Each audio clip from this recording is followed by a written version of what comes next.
Hi friends, అందరికీ నమస్తే. Welcome to my channel. నేను మరో కొత్త మొక్కతోటి మీ ముందుకు వచ్చిన అనమాట. ఈ చెట్టును చూసిరా, చూస్తుంటే సీతాఫలం కనిపిస్తుంది కదా. ఈ ఆకులు అన్నీ సీతాఫలానే ఉంది, కాకపోతే కొంచెం తేడా ఉందన్నమాట. ఇది ఏంటిదబ్బా అని అనుకుంటుర్రా? ఇది లక్ష్మణ సీతాఫలం అన్నమాట. కొంచెం ఆకులు డిఫరెంట్గా ఉంటాయి, అంటే కొంచెం మందంగా ఉంటాయి అన్నమాట. ఈ లక్ష్మణ సీతాఫల్కు తేడా చూడండి. మామూలు సీతాఫలం అయితే ఇట్లా ముళ్ళు ముళ్ళు ఉన్నట్టు ఉండవు. ఈ లక్ష్మణ సీతాఫలం చూడండి, ముళ్ళు ముళ్ళు ఉన్నాయి, ఇట్లా వంకర తిరిగి ఉన్నాయి అనమాట. నేను చూడడం ఫస్ట్ టైము. చాలా డిఫరెంట్గా ఉన్నాయి, చాలా కాస్ట్లీగా ఉంటాయి అన్నమాట. ఇది మామూలు సీతాఫలం కంటే ఈ సీతాఫలంకు ఖరీదు ఎక్కువ అన్నమాట. చాలా పోషక విలువలు ఉంటాయి అన్నమాట. 10 రకాల క్యాన్సర్ కారక కణాలను నాశనం చేస్తుంది, అంటే క్యాన్సర్ నివారణ చేస్తుంది అనమాట. ఈ సీతాఫలం ఒక్కటి తింటే చాలు, సగం రోగాలు పోయినట్టే. ఈ ఆకులు గినంగా చాలా విలువైనవి అన్నమాట. ఇంకా చెప్పాలంటే అంటే స్కిన్ దురద పెడితే ఈ ఆకులను దంచి పెట్టినామనుకో అవి కాస్త పోతుంది అనమాట. అంటే చర్మ వ్యాధులను నివారిస్తుంది ఈ సీతాఫలం. అంటే సీతాఫలం ఆకులు అన్నమాట. ఈ ఆకులు చూడండి కొంచెం మందంగా ఉన్నాయి కదా. ఇంతకు ముందు అంటే మామూలు సీతాఫలం కంటే ఈ సీతాఫలం ఆకులు కొద్దిగా మందంగా ఉంటుంది, గ్రీన్ కలర్లో కొద్దిగా డిఫరెంట్గా ఉంటాయి.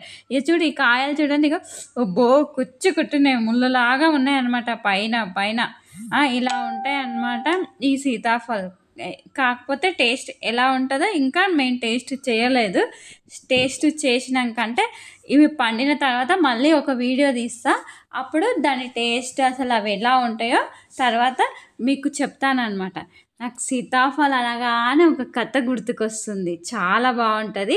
ఆ కథను మీతోటి షేర్ చేసుకోవాలని అనుకుంటున్నా. అంతకుముందు please subscribe, like and share my channel. ఇంకా కథలోకి వెళ్దాం. ఇక నాగావళి నదీ తీరంలో ఆశ్రమాన్ని నిర్మిస్తున్న ఆనంద మహర్షి కొంతమంది శిష్యులను విద్యాబుద్ధులు నేర్పిస్తూ అక్కడే జీవనం సాగిస్తూ ఉండేవాడు అన్నమాట. అయితే ఆయన రోజు సాయంత్రం దగ్గరలోని శివాలయానికి వెళ్ళి ఉపన్యాసాలు ఇచ్చేవాడు.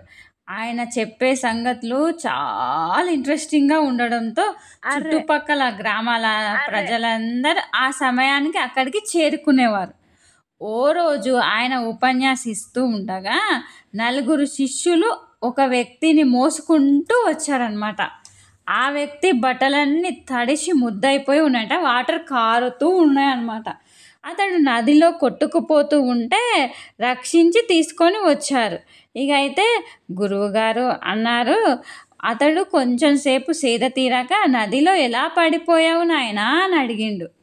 అయితే నేను పడిపోలేదు, కావాలనే దూకాను. నా జీవితంలో బోలెడని కష్టాలు ఉన్నాయి, ఏ పని చేసినా కలిసి రావడం లేదు, కష్టాలు. ఆఖరికి భార్య పిల్లల్ని కూడా పోషించుకోలేక జీవితం మీద విరక్తితో చనిపోదామని ఈ నదిలో దూకాను. కాకపోతే దేవుడు ఆ అదృష్టం వినంగా నాకు కలిగించలేదన్నమాట. ఇక మీ శిష్యులు వచ్చి బతికిచ్చి తీసుకొని వచ్చారు స్వామీజీ అని చెప్పిండు అనమాట. ఇక అయితే ఆ స్వామీజీ, ఓహో అలానా, సరే నాయన, నీకు చాలా కష్టాలు వచ్చినాయి కదా, సరే అయితే నేను నీ కష్టాలను తక్కువగా ఏం చూడట్లేదు, కాకపోతే ఇగో ఈ పండు తిను, బాగా ఆకలితో ఉన్నావు కదా అని ఒక సీతాఫలం అందించిండు. అతడు రావురు అంటూ తిన్నాడనమాట, అంటే బాగా ఆకలితో ఉన్నాడు. ఇక అందుకోసమని దబా తినేసినాడంట. స్వామీజీ ప్రశాంతంగా అతడికేసి చూస్తూ, పండంతా తిన్నావు కానీ గింజలు మాత్రం ఉమ్మేశావేం నాయనా అని ప్రశ్నించిండు. ఆ ప్రశ్న విన్న జనమంతా ఆశ్చర్యానికి లోనయ్యారనమాట. ఏందబ్బా స్వామీజీ గిట్లా అంటుండే, ఎవరన్నా పండు తింటారు, పండు లోపల ఉన్న గింజలు ఎట్లా తింటారు? అయ్యా ఏంద్రా బాబు, ఈ స్వామీజీ గిట్లా అంటుండేందబ్బా అని ఆశ్చర్యపోయారు అనమాట. ఆ వ్యక్తి మాత్రం పగలబడి నవ్వి, గింజల్ని తినడానికి పనికిరావుగా స్వామీజీ, అందుకే ఉమ్మేశాను అన్నాడు. హ, మరి గింజలు అడ్డు రాలేదా తినడానికి? మరి గింజలు అడ్డొచ్చినాయి కదా, నువ్వు మానేయలేకపోయావా అని అన్నాడు అనమాట. అంటూ మరో ప్రశ్న వేశాడు స్వామీజీ. ఇంత తీయగా ఉన్న పండు గింజల కోసము వదులుకుంటామా స్వామి అని విడ్డూరంగా అడుగుతున్నావే అన్నాడు ఆ వ్యక్తి. అప్పుడు స్వామీజీ నవ్వి, జీవితం కూడా ఈ సీతాఫలం లాంటిదే, గింజలు తొలగించుకుంటూ పండు తిన్నట్లే కష్టాలను ఎదుర్కొంటూ జీవితాన్ని అనుభవించాలి నాయనా, నువ్వు మధ్యలోనే ఆపేయాలనుకుంటావా అన్నాడు స్వామీజీ. దానికి ఆ వ్యక్తి సిగ్గుపడి, స్వామి, నిజమే స్వామి, ఇంకెప్పుడు ఇలాంటి తెలివి తక్కువ పని చెయ్యను, కాయా కష్టం చేసుకొని బతుకుతాను అన్నాడు. ఇదంతా చూస్తున్న గ్రామస్తులు, అమ్మా, స్వామీజీ ఎంత బాగా చక్కగా సమాధానం చెప్పిండు అని ఆనందంగా చప్పట్లు కొట్టిర్రు అన్నమాట.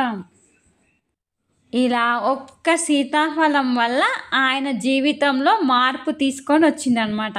అందుకే ఇది సీతాఫలం నేర్పించిన నీతి అని కథ అన్నమాట. ఈ కథ, ఈ చెట్టు గురించిన విషయాలు మీకు కనుక నచ్చినట్టయితే please subscribe, like and share my channel. Thank you so much.